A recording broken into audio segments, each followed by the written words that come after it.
Hi everyone, welcome to our English class. Today we're going to learn how to use 5 senses into our descriptive writing. In descriptive writing, we are going to paint a picture by words. In this topic, we're going to combine the use of 5 senses with the literary device that we have learned before. What is it? Yes, figure of speech like simile, metaphor, personification, onomatopoeia, and etc.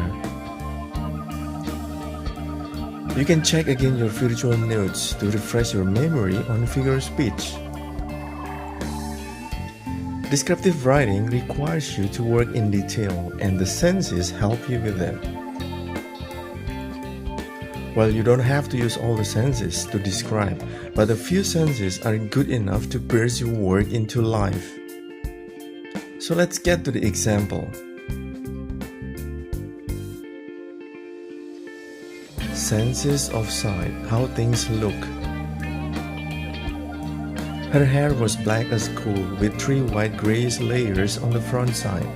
It was a bit curly, cascading down to her fine shoulder.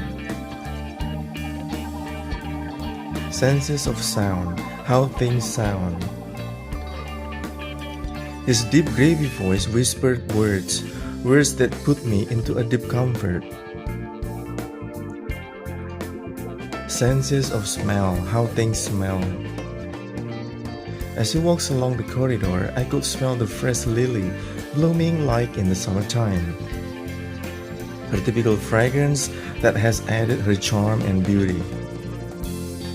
Senses of taste, how things taste.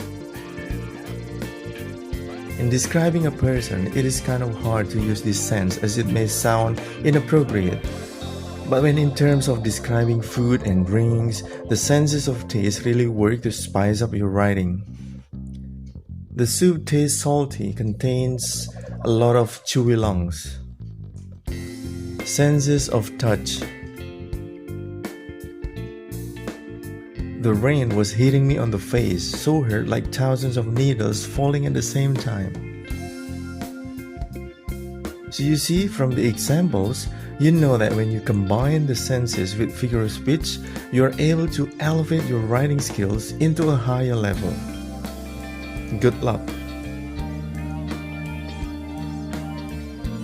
Thank you for hanging out in the channel, and I hope you have a lot of fun. Please visit my blog in the descriptions below so that you have your virtual notes for you to study. Please like, subscribe, and click the bell below so that you can update with my videos.